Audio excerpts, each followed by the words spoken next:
ಮಣಿಪಾಲದಲ್ಲಿ ಒಂದೆಡೆ ಹೆದ್ದಾರಿ ಕಾಮಗಾರಿಯ ಭರಾಟೆಯಾದರೆ ಇನ್ನೊಂದೆಡೆ ಇರುವ ರಸ್ತೆಗಳು ಹೊಂಡಗುಂಡಿಯಾಗಿದೆ. ಇದರಿಂದ ವಾಹನ ಸವಾರರು, ಅದರಲ್ಲೂ ಸಾರ್ವಜನಿಕರಿಗೆ ಸೇವೆ ಸಲ್ಲಿಸುವ ರಿಕ್ಷಾ ಹಾಗೂ ಇತರ ವಾಹನ ಸವಾರರಿಗೆ, ಬಾಡಿಗೆದಾರರಿಗೆ ಭಾರೀ ತೊಂದರೆಯಾಗ್ತಾ ಇದೆ. ನಿತ್ಯ ಹೊಂಡಗುಂಡಿಗಳಿಂದ ಕಿರಿಕಿರಿ ಅನುಭವಿಸ್ತಾ ಇರುವ ರಿಕ್ಷಾ ಚಾಲಕರು ಇಂದು ಸ್ವಯಂ ಪ್ರೇರಿತರಾಗಿ ಶ್ರಮದಾನದ ಮೂಲಕ ರಸ್ತೆಗೆ ತೇಪೆ ಹಾಕುವ ಕೆಲಸಕ್ಕೆ ಮುಂದಾಗಿದ್ದಾರೆ.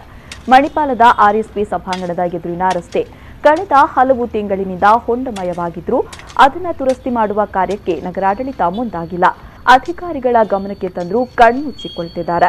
ರಸ್ತೆ ಹೊಂಡಮಯವಾಗಿರುವ ಕಾರಣ ವಾಹನಗಳು ಹಾಳಾಗುವ ಸಂದರ್ಭಗಳು ಎದುರಾಗಿರುವುದರಿಂದ ಇಂದು ಸ್ಥಳೀಯ ರಿಕ್ಷಾ ಚಾಲಕರು ಸ್ವಯಂ ಪ್ರೇರಿತರಾಗಿ ರಸ್ತೆಯ ಹೊಂಡವನ್ನು ಮುಚ್ಚುವ ಕಾರ್ಯ ನಡೆಸಿ ಸ್ಥಳೀಯಾಡಳಿತದ ಕಣ್ತೆರೆಸುವ ಕೆಲಸವನ್ನ ಮಾಡಿದ್ರು.